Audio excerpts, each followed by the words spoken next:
What is up, everyone, and welcome to the channel. Today it's another Y2K day. It's a Friday, so it's Y2K Friday. What a great time to be alive and enjoy this beautiful weather down here in Florida.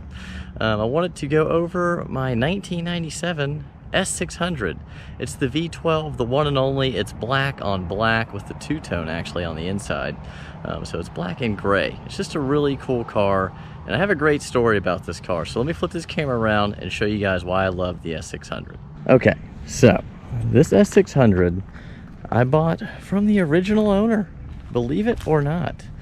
It only had 79,000 miles on it, and I was just quite taken by this car. You know, growing up as a kid, I used to see these things rolling around, and I knew that, you know, they were quite a bit of money, and I knew that it had a 12-cylinder, and that all was stuff that I liked.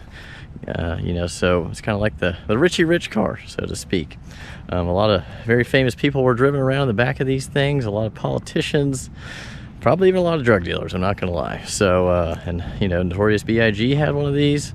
It's a very iconic 90s car. So being able to own it has been really cool. But the cool story about this is I only paid $4,500 for this car. I found it on a Facebook Marketplace, and you know, it was just one of those days. You never know what you're gonna find on Facebook or Craigslist. And I think it was quite a good find. I did spend a decent amount of money getting it, you know, maintained and everything up to par so I could drive it a lot. I've already put probably 1,500 miles on it. So it was quite the deal. One of these just sold for $41,000 on Bring a Trailer, I think it was 2 days ago on Wednesday, and it had 30,000 miles on it. So obviously I'm not saying this car's worth 40 grand. But it's definitely worth more than 4,500. So anyways, it's bone stock. I'm not doing anything crazy to it. I might do some 18-inch monoblock wheels, maybe some cutouts, because it does have the Zonda motor, which is actually pretty cool. So I'm going to show you this V12.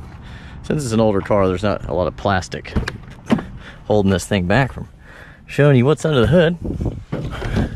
All the head shocks work. So this is the 6-liter Mercedes V12. This engine was actually in the first Zondas. They were 450 horsepower. This is 389, I believe.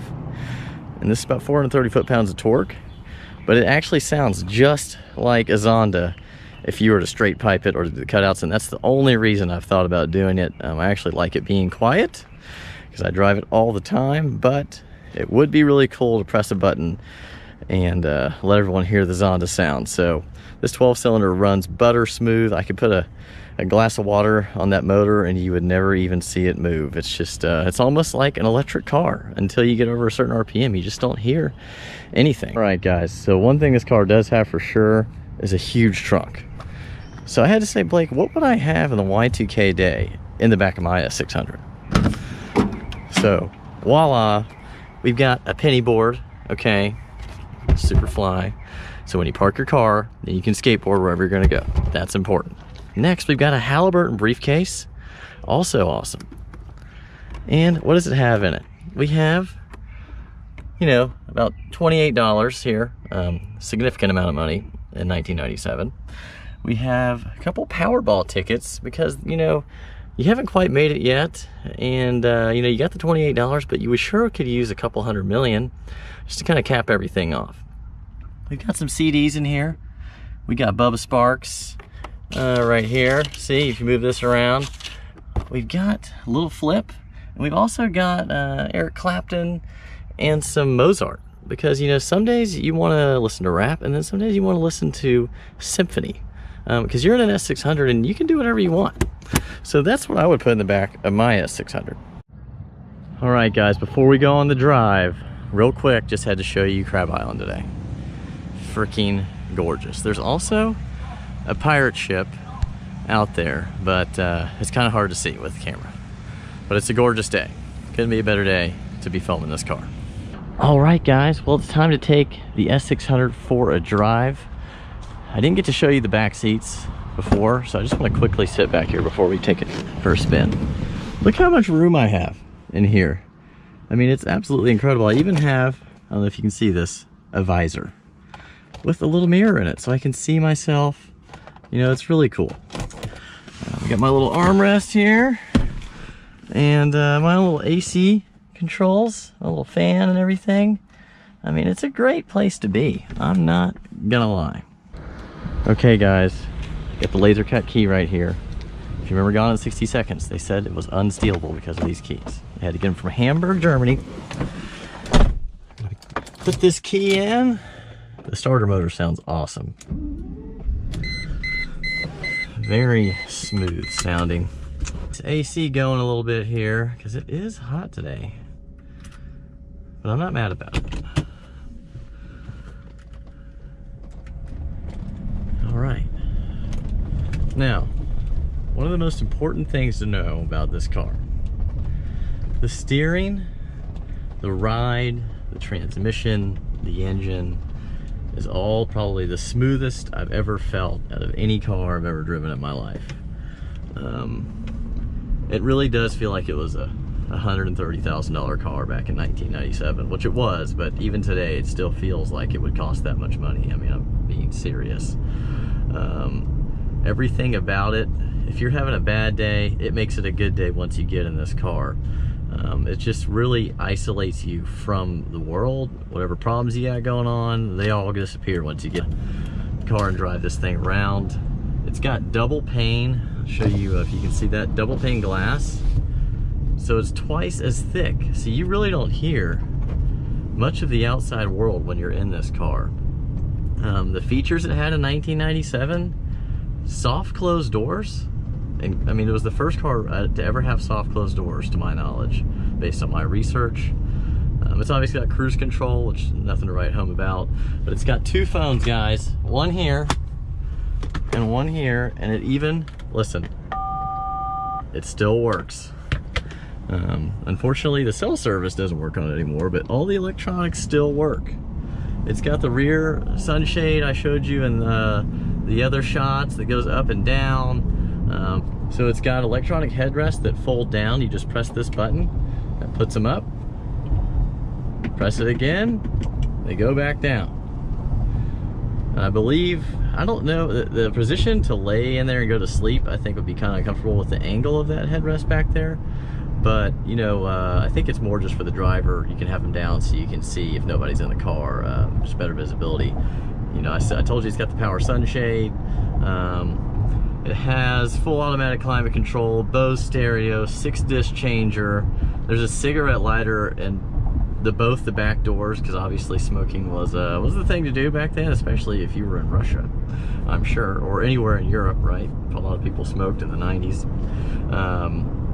So it's just, and the guy that I bought this car from, he actually had it for 21 years, sole owner, and he lives in the Tennessee area, and he's like an investment fund guy. And he was a philanthropist, and he donated to the local opera. So all the CDs that came with this car are from the opera house. It's like Mozart, and you know, I don't even know the other stuff, maybe Baccarati, whatever that person's name is. But it's a time capsule of a car. And it has a lot of the features that a modern day car would have. The only thing this doesn't have that a new car would have is navigation, which you use your phone anyway, so who cares about that. But the build quality of this, I drove a brand new S560 just because I wanted to see, you know, what the difference was. This car had a better ride. It was a lot smoother. Obviously the power on the new one was better. But the fit and finish and everything, this is like a tank. And the square design, more like a kind of a rectangle box. I mean, it's just, I think this car has so much more class than the new one does. And whenever I take this somewhere, you know, people do notice this car. You would never think just a black S-Class Mercedes is something that would get attention, but people really do pay attention, and they think it's a really cool car. As far as drivetrain goes, like I said, it's got the V12, 6-liter. It's a 5-speed auto. It's got the cool little, you know, segments in the shifter here. Not quite like a J-gate on a Jag, but you can kind of feel what thing you're in. And it's been a long time since I've had a car where you have to actually shift it down here. And an automatic, obviously, manual is different. The gas mileage, not very great, but maybe 14, 15. It definitely drinks the fuel.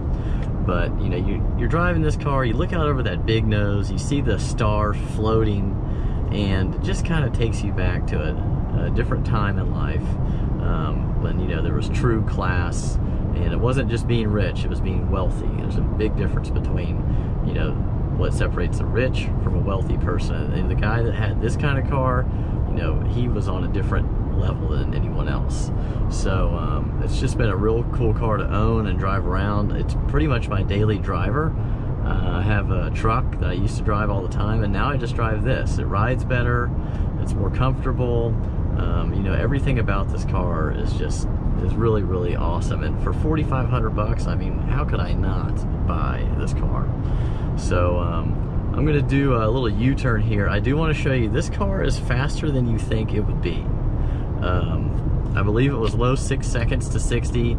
It was limited to 155. And the top speed, they say unrestricted, was like 170 or 80 miles an hour.